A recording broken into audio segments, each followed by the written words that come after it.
Bonjour chers parents, je vous présente aujourd'hui Annick Mayou, professeure de musique et de chant. Bonjour Annick. Bonjour.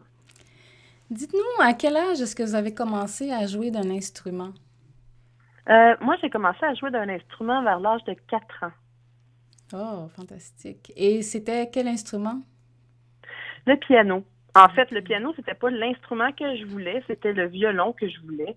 Mais quand ma mère est venue pour m'inscrire dans une école de musique et qu'elle a entendu des débutants jouer du violon, elle a dit non. Elle a dit tu vas jouer du piano. Elle aimait pas le son du violon débutant parce qu'ils sont tout petits, la résonance grince un peu beaucoup.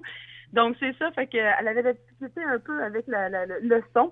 Donc, elle m'a dit, je vais t'inscrire au cours de piano. Fait que j'étais un petit peu déçue, mais c'est pas grave, j'ai fait la paix avec ça maintenant. Mais ça s'est pas arrêté là, hein? De combien d'instruments vous jouez maintenant? Ben, 6, peut-être un Ah, petit peu plus, là, mais oui, j'en fais environ 6. Deux que bien maîtrisés, là, vu que j'ai fait mes études là-dedans, le piano et le chant. mhm. Mais donc, c'est ça, les autres, clarinette, saxophone, c'était lors des cours parascolaires au secondaire que j'ai poursuivi 5 ans après avoir fini mon secondaire dans les harmonies, dans les stage bands. Donc, ensuite, ben, je fais de la percussion brésilienne, du djembé, de la guitare et du violon. Mais comme je vous dis, c'est pas les instruments que je maîtrise le plus parce que c'est des instruments que bon j'ai toujours voulu apprendre Mhm. et qui m'aident aussi dans mon emploi, mais aussi de sortir un peu des instruments que j'enseigne pour penser à mon côté musicienne. Oui, c'est quand même admirable. Puis parmi ceux-ci, est-ce que vous auriez des préférences? C'est ça, ben honnêtement, non. J'ai pas de préférence parce que chaque instrument est différent à son genre. Tu sais, je veux dire, on jouera pas du violon comme on va jouer du piano ou vice-versa. Mhm. Tu sais, le piano se joue à deux mains, donc le défi est différent qu'un instrument qu'on va avoir seulement une clé à lire, comme par exemple le saxophone. Les défis sont autres, sont différents. Ce qui est intéressant quand on joue plusieurs instruments, de se mettre au défi, là. Donc, c'est pour ça que j'ai pas de préférence en tant que telle pour un instrument ou pour un autre. J'adore pas mal tous les instruments. Donc, à chaque instrument son défi et l'appréciation qu'on peut lui donner, là, tout simplement. Oui, et voilà. Parce que c'est pas parce qu'on est musicien, comme par exemple, moi qui ai joué du piano depuis X nombre d'années, quand je commence à faire des cours de percussion, ben il y a un défi là aussi. Il faut que je pratique. Tu sais, c'est pas parce qu'on joue d'un instrument que tout de suite on va maîtriser en fait là l'instrument. Là, il y a des défis à relever. C'est vraiment intéressant. Ouais. Et puis, Puis on qu'est-ce qui... parvient jamais à connaître non plus un instrument à 100%. Ça va à l'infini, l'apprentissage, donc. Effectivement, c'est à l'infini. Oui. Et qu'est-ce qui vous a donné le goût de devenir professeur de musique? Honnêtement, ça, je sais pas parce que, ben, professeur de musique, honnêtement, je pense que c'était déjà en dedans de moi parce que quand j'étais tout petite, j'avais 5 6 ans, je suivais mes cours de piano et j'avais des livres de théorie et j'avais des poupées à peu près de grandeur d'un enfant de 4 ans. J'en avais trois, puis je leur enseignais la musique. Bon, Oh! est-ce que c'était vraiment à l'intérieur de moi? C'était quelque chose, je crois, qui faisait partie de moi. Ma vie sans musique, depuis que je suis née, j'écoute de la musique, je crois. J'ai jamais, je peux pas me rappeler la journée que la musique ne faisait pas partie de ma vie. Là, tu sais, j'ai toujours eu de la musique alentour dans mon entourage. N'ayant pas en plus des parents musiciens, ce qui est vraiment bizarre, mais la musique a toujours fait partie de ma vie. Donc, ouais. Donc, c'est ancré en vous. Oui. Depuis quand est-ce que vous enseignez la musique? En fait, j'ai commencé à l'âge de 14 ans. Donc, ça fait environ 22 ans que j'enseigne. J'avais rapatrié des enfants dans ma rue parce que je voulais travailler. Puis j'ai fait un genre de mini-camp musical chez moi. Donc c'est ça, je leur donnais des cours de piano, bon pas cher. C'est merveilleux. Puis parmi votre clientèle, est-ce que au fil des ans, là, quand vous êtes devenu adulte et que la profession s'est installée, est-ce que vous connaissiez au tout début, là, dans vos tout débuts, des enfants qui avaient des besoins particuliers au début de votre carrière? Non. Pas au début de ma carrière. Même si ça fait 22 ans, au début de ma carrière, j'ai pas rencontré beaucoup d'enfants avec des défis à relever. C'est plus en avançant dans ma carrière que je me suis aperçue que c'était un grand besoin chez les enfants quand j'ai commencé à avoir une plus grande clientèle, je dirais, que j'ai vu que, ah, OK, oui, c'est un besoin, c'est une demande. Puis on dirait que ça l'augmente d'année en année aussi. Hmm. Et puis, vous diriez que ça a commencé plus dans les années 90, 80, 2000, 2010? Dans les années, peut-être genre peut-être de 2006 environ. 2005-2006, là, j'ai commencé à avoir une plus grande clientèle. Le premier que j'avais rencontré, c'était un petit garçon de 3 ans. Je donnais des cours d'éveil musical à ce moment-là. C'était un trouble de langage. Ça a été la première personne avec qui j'ai travaillé qui avait un défi à relever. Mais par la suite, peut-être qu'auparavant, j'en ai eu, mais que les parents m'ont pas avisé aussi. Mhm. Des fois, on peut faire affaire avec des personnes qui sont dyslexiques ou qui ont TDA, TDAH, puis on le sait pas, tu sais, parce qu'on nous le dit pas. Mais sauf que la première enfant avec qui j'ai travaillé, c'est ça, c'était un trouble de langage dans le cadre d'un cours d'éveil musical. OK. Et puis, vous disiez que au fil des ans, vous rencontriez de plus en plus d'enfants avec des besoins particuliers. C'est quoi les autres défis en plus des troubles de langage, dyslexie? Ben, en fait, j'ai beaucoup travaillé avec les TED, spectre de l'autisme. Mhm, Donc, c'est qu'est-ce que je rencontre le plus, excusez, la dysphagie aussi. mhm.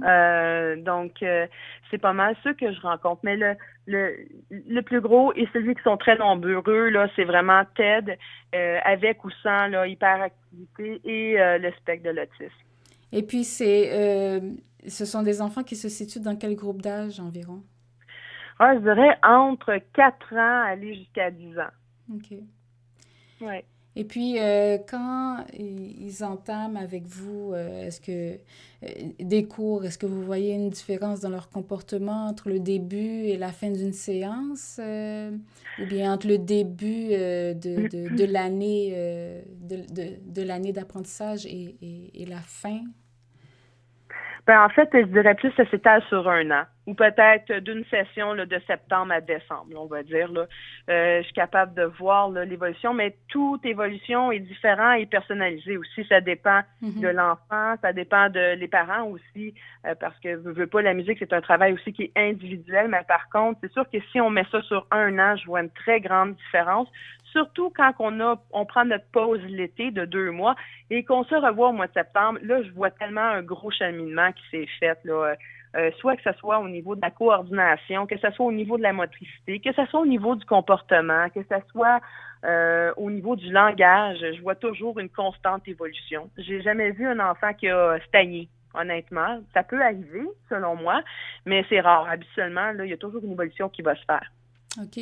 Et pour un enfant qui a des besoins particuliers, qui prend un cours de musique, de chant ou d'initiation à la musique, combien de temps est-ce qu'on peut allouer à cet enfant? Personnellement, au moins 30 minutes. Puis on commence avec 30 minutes. Après ça, on évalue. Tu sais, si l'enfant, ça dépend toujours de la capacité de concentration. Mhm.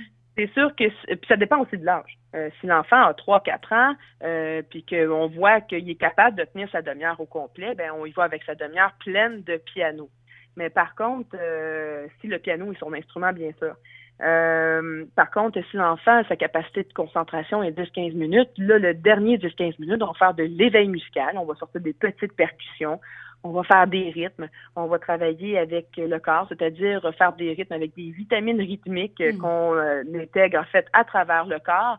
Donc, taper sur les cuisses, faire des noirs sur les cuisses, noir, noir, noir ou blanche, en tapant dans les mains, en tapant sur les cuisses, en tapant ses épaules. Donc, ça l'éveille aussi au niveau du corps, le rythme, parce que le rythme passe à travers le corps. Mhm. Généralement, le rythme, c'est le corps qui le comprend en premier et ensuite la tête. Ouais, Donc ça l'éveille beaucoup sur ce côté-là. Fait que c'est pour ça qu'on appelle ça éveil musical aussi. c'est bien expliqué, merci. Moi, je me demandais, quand un enfant commence, un enfant par exemple qui parle presque pas ou qui parle pas du tout, par Mhm, exemple, quand mon fils avait commencé des cours de piano avec vous quand il avait 4 ans, il parlait presque pas. Et puis, mhm.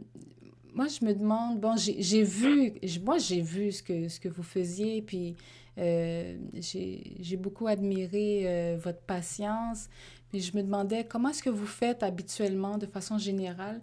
J'aimerais juste que vous l'exprimiez aux parents, ce que vous faites pour établir le pont avec vos élèves. Ben, en fait, c'est de s'adapter à l'élève parce que je travaille pas comme quand j'ai travaillé avec votre fils, j'ai travaillé de telle manière, mais je travaillerai pas avec un autre enfant de la même manière que j'ai travaillé avec votre fils. Ça dépend de la manière que cette personne-là va communiquer avec moi. Comme par exemple, si la personne communique plus avec ses mains, avec le corporel, c'est d'apprendre aussi à décortiquer la personne, l'enfant qu'on a en avant de nous. C'est de lire excusez-moi l'anglicisme, le body language. Mhm. De savoir là, est-ce que ça va, est-ce que ça va pas, tu sais. Je veux dire, si l'enfant ne parle pas, puis il fait une crise, il y a une raison, il fait pas ça pour rien non plus, il y a quelque chose qui le déplaît, tu sais. Oui, Des oui. fois, ça peut être non, moi je veux pas faire ça, mais puis là, des fois, c'est le refus, je veux pas dire de l'autorité, mais c'est le refus de respecter en fait la consigne, ce qui est correct aussi. Mhm. Mais tu sais, des fois, ils vont le partager d'une autre manière. Mais c'est ça, je vais m'adapter en fait à la clientèle, à la personne à l'enfant qui est en face de moi. Si l'enfant communique par des gestes, ben, je vais communiquer par des gestes avec lui.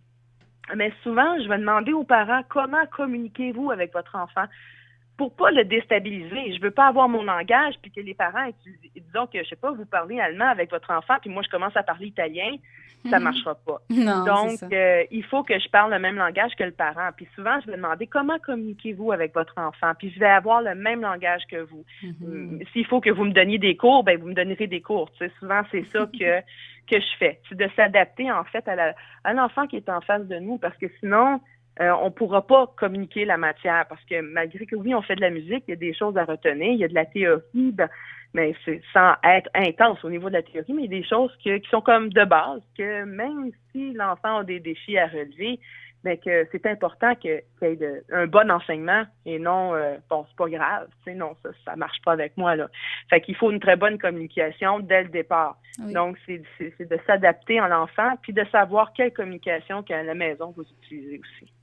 Oui, et on doit se rappeler aussi en tant que parent, même si que notre enfant n'utilise pas le langage verbal avec des mots, des paroles, que Mhm. la musique est quand même une forme de communication non verbale. Donc, moi, j'avais pu observer ça à l'époque du fait que quand même, qu'à travers la musique, cette belle forme de communication-là, il pouvait y avoir un éveil qui peut se créer chez nos enfants. Effectivement, mais à la base, la musique, c'est la communication. Mhm. Si on prend seulement les percussions et qu'on s'en va dans l'historique, d'où viennent les percussions, c'était des manières de communiquer. Et de plus en plus, après ça, ça a évolué et c'était toujours des communications. Si on regarde les chants de l'époque parlaient soit de la politique ou en fait, c'était comme le journal d'aujourd'hui. Donc, ça a toujours été communication, peu importe le type d'instrument. Mais à la base, quand ça a commencé, ben pas quand ça a commencé la musique, mais c'était les percussions qui étaient présentes Mhm. et c'était de la communication. Ouais. Donc aujourd'hui, on utilise aussi les sons pour communiquer. Donc oui, c'est très intéressant. De par ce que j'ai pu comprendre que vous disiez tout à l'heure, euh, que la musique passe par le corps, est-ce que vous pourriez nous expliquer brièvement l'effet de la vibration des instruments sur nous? Mais en fait, la vibration des instruments, ça va affecter le tympan. C'est la première chose qui est affectée lorsque on fait un instrument, comme par exemple dans un cours d'éveil. Ce que je remarque toujours, si on prend un instrument qui est percussif, qui est le moindrement aigu, les enfants vont avoir le réflexe de se boucher les oreilles. Donc, c'est pour ça qu'il est super important de faire attention quels sons qu'on va faire entendre aux enfants parce que veut pas leur audition est beaucoup plus développée que la nôtre, beaucoup plus sensible. En fait, quand on commence à travailler la musique, le tympan est beaucoup plus sollicité. Et la vibration fait en sorte que le corps va ressentir, en fait, cette vibration-là. Excusez, je veux dire, le tympan va ressentir cette vibration-là, qui va faire, en fait, améliorer le tympan et le langage. Donc, et une fois que, vu que le langage aussi est sollicité, ben ça peut solliciter éventuellement des émotions et aller plus loin. Comme par exemple, si on regarde Beethoven qui était sourd à un certain âge, était capable de corriger son orchestre juste par la vibration, en fait, de l'orchestre. Il était même capable de dire quel instrumentiste avait fait l'erreur. Donc, quand on est le moindrement sensible à la vibration, c'est pas juste l'audition, les tympans, c'est le corps au complet qui vibre avec la musique. C'est là que ça va solliciter en fait beaucoup les émotions parce que ça passe à travers le corps. Mais la première place que ça va, c'est au niveau des tympans parce qu'on l'entend, mais après ça, ça passe à travers le corps. Donc, c'est pour ça aussi que quand on écoute un film avec une musique, avec les violons, et là, maintenant, on a le goût de pleurer, ben c'est ça, ça sollicite en fait la vibration des violons, les sons, que se dégagent, ça va aller solliciter aussi les émotions. Donc, c'est pour ça que la musique, c'est très émotif. Et les musiciens et les artistes, ils sont tous émotifs justement à cause de ça. On est très sensibles. Merci, c'est bien expliqué. Puis quelle belle analogie aussi avec Beethoven. Wow! On sait que le sens de l'ouïe se développe dans les premières couches du cerveau et que pour écouter et faire de la musique, on utilise les deux hémisphères du cerveau en même temps. Est-ce que vous pourriez nous dire quels sont les avantages de ça, les bienfaits d'utiliser les deux hémisphères du cerveau en même temps en faisant de la musique ou en écoutant de la musique? En fait, surtout les bienfaits qu'on remarque, c'est au niveau de la motricité fine et de la coordination qui vont augmenter. Comme par exemple, si on fait des cours de piano, on travaille les deux mains, donc la coordination et la motricité, elle est très sollicitée. Ça augmente aussi la capacité de concentration parce que veut pas, on doit être concentré dans ce qu'on fait. On peut pas se permettre, par exemple, si on joue dans un orchestre, on peut pas se permettre d'avoir un laps de concentration et de non-concentration et de partir dans nos pensées. Il faut vraiment être là au moment précis. Ensuite, ça augmente aussi, on peut avoir des meilleurs résultats scolaires dû au fait que oui, on augmente notre capacité de concentration, mais que surtout aussi, on travaille aussi l'hémisphère qui concerne les mathématiques.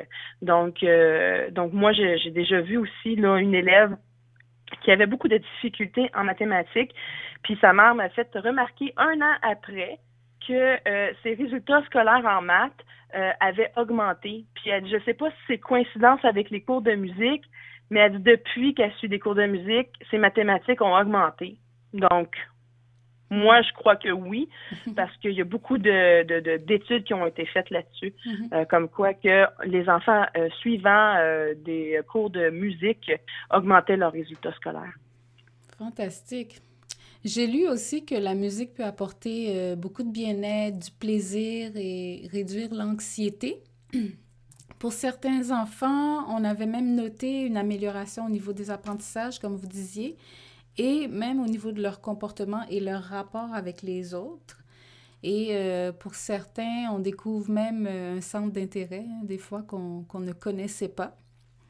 Est-ce que vous pourriez, oui, est-ce que vous pourriez me dire qu'est-ce que vous avez noté, vous, durant les années auxquelles vous avez enseigné à mes enfants qui sont autistes? C'est sûr que ce que j'ai noté, c'est qu'au point de vue concentration, très grande amélioration. Au point de vue de la sensibilité et de la délicatesse, motricité et coordination, très grande augmentation. Au niveau du langage aussi. Comme avec votre fille, on avait fait du chant. Donc, avec le chant, ça lui a permis de s'extérioriser, de s'exprimer, en fait, et de mettre des émotions dans sa voix. Donc, c'est ça, oui, au point de vue émotif, dans le fond, sur tous les aspects, en fait, là, qu'on voit beaucoup, là, comme le langage, c'est ça, le côté émotif, le côté motricité, coordination, neurologique. On travaille beaucoup le cerveau en faisant de la musique, donc c'est sûr qu'il va y avoir amélioration, là. Oui. Et puis j'ai su également qu'il est possible de reprendre les gestes répétitifs d'un enfant autiste et de les traduire sous une forme musicale pour établir un contact, puis l'amener à participer. Ça me fait penser au premier cours, là, justement, d'initiation à la musique que vous donniez à ma fille. Et puis je me souviens quand vous teniez ses petits pieds pour taper le rythme parce que elle, elle, elle était beaucoup plus dans sa bulle à l'époque. Mhm. Et puis, je me souviens très bien là, quand elle était allongée dans notre beanbag à la maison, puis que vous teniez ses pieds pour battre le rythme. Euh, Vous me parliez aussi d'une portée que vous fabriquez et tout ça pour susciter l'intérêt des enfants. Est-ce que vous pourriez nous indiquer quels sont les autres moyens que vous utilisez pour susciter l'intérêt des enfants? Eh boy. Ben, en fait, pour susciter l'intérêt des enfants, c'est eux autres qui me donnent les idées. Parce que je travaille beaucoup avec mon instinct. Beaucoup, beaucoup, beaucoup, beaucoup avec mon instinct. Mhm. Comme par exemple, avec votre fille, le fait de taper les pieds, c'est que je voyais qu'elle était sensible au niveau des pieds, donc j'ai dit, on va aller travailler là. Tu sais, il faut aller chercher la sensibilité. Donc, donc, les autres manières, souvent, je vais utiliser le corps parce que c'est la meilleure manière de comprendre. Comme par exemple, pour faire comprendre les notes, je me suis faite là, sur des casse-têtes là, en styromousse, là, une grosse portée. Fait que là, j'installe une clé de sol, puis là, je dis OK, saute sur la ligne de la clé de sol. Juste le fait de le faire physiquement, oups, on comprend plus. Mhm. Donc, des affaires comme ça que je vais les faire bouger, par exemple, pour faire comprendre, comme quelqu'un qui est kinesthésique, par exemple, pour faire comprendre la ronde, pour faire comprendre les figures de notes, je vais les faire marcher, tu sais. Mhm. Donc, on va faire ronde, longue sur un pied, puis là, on va déposer l'autre pied sur ronde, longue, et ainsi de suite. Donc, je vais les faire marcher, parce que marcher, c'est du rythme. Mhm. Donc, je vais lui faire comprendre en marchant. Donc, c'est plusieurs techniques comme ça là, qu'on utilise. Et puis, par la suite, on revient à l'instrument, puis là, on essaie d'appliquer ce qu'on a appris physiquement sur l'instrument. Génial, Donc, c'est ça. génial. Donc, physiquement et visuellement aussi. Oui, c'est Ça ça. arrive. Le visuel va venir après parce que souvent, c'est plus intellectuel.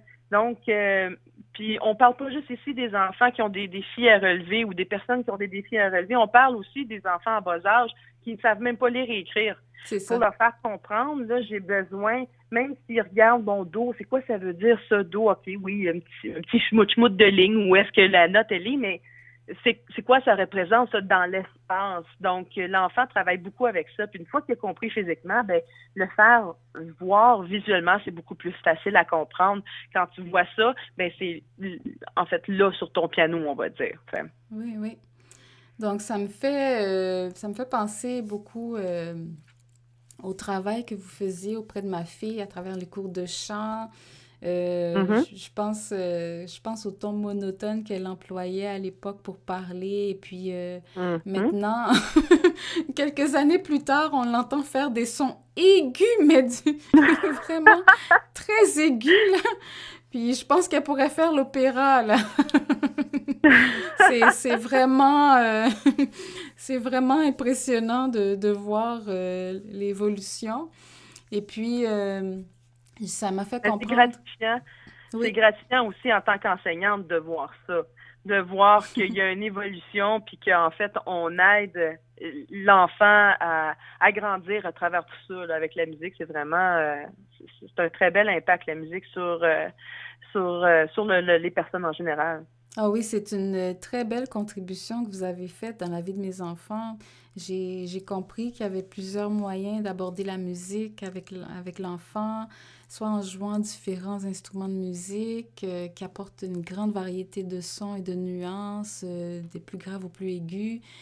Donc, ça peut se faire soit à travers les instruments de musique, mais à travers la voix également pour impliquer le corps. Euh, Mhm. Qu'est-ce que vous diriez qui seraient les instruments les mieux adaptés pour les enfants autistes? Pour les enfants autistes, ben c'est sûr que j'aurais tendance à dire voix et petite percussion. Mhm. Parce que petite percussion, c'est toujours les bienvenus parce qu'ils sont faciles à manipuler. Mhm. Et on travaille, veut pas, avec le corps, mais la question du corps est toujours là. Tu sais. Mhm. Avec la voix, ben la vibration que la voix fait, on sent encore plus les notes, l'émotion. Donc, il y a beaucoup d'évolution qui peut se faire à travers la voix.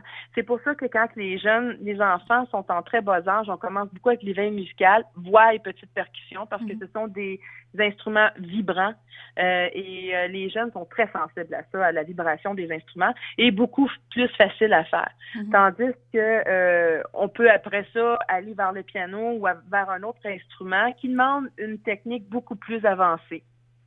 Donc c'est ça. Mais tu sais, je veux dire, même un enfant à bas âge peut aller vers un violon ou vers un piano, mais tu sais, c'est au niveau de la concentration. Si on voit que on peut pas faire la demi-heure au complet, ben on complète en fait avec la voix et la percussion. Donc, mais sauf que si on ferait des petites affaires de musique à la maison, moi, ce que je donnerais comme conseil aux parents, c'est d'aller chercher un kit de percussion. Mhm. On peut en avoir là, facilement sur Internet, là, puis faire des petits rythmes, puis agir avec imitation, en fait. Donc, Oui. c'est ça. Merci Puis de faire beaucoup. des comptines, puis de faire, excusez-moi, Oui, de oui, faire des allez-y. comptines aussi, ou de faire des petites chansons là, folkloriques au clair de la lune, à vous dirais-je un moment aussi, là, juste pour éveiller les sens. Wow, merci beaucoup du conseil. Ben, ça me fait Merci. plaisir. Et pour les parents qui voudraient tenter l'expérience pour leurs enfants, comment est-ce qu'on pourrait vous rejoindre? Ben, vous pouvez me rejoindre là, sur mon cellulaire au 514-979-9032 ou sinon par courriel sur musissimo@gmail.com. Donc Musissimo, Muzissimo. Donc c'est ça, c'est les deux moyens de communiquer avec moi. Et puis ça va me faire plaisir de parler avec vous, même si c'est pour avoir des questions ou quoi que ce soit, puis je vais pouvoir répondre à vos questions. Ben, c'est bien apprécié. Merci beaucoup, Madame Mayou. Vous Ben, avez... ça me fait plaisir. Oui, oui. Donc, moi, je me souviens très bien la compréhension, la patience que vous avez manifesté, l'enthousiasme aussi que vous avez manifesté à l'égard de mes enfants. À travers les cours de musique, les cours de chant, quand il y a eu l'organisation de concerts et tout ça. J'ai beaucoup admiré tout ça, toutes ces belles qualités-là chez vous. Puis on voit à quel point la musique peut nous faire du bien quand on observe votre air aussi enjoué. Et j'admire, j'admire beaucoup cet aspect de votre personnalité, cet aspect jovial. Merci beaucoup. Ben, merci beaucoup. Puis c'était très agréable de travailler avec vous et avec vos enfants. C'était vraiment là, très enrichissant pour moi aussi. Merci. Mais ça me fait plaisir.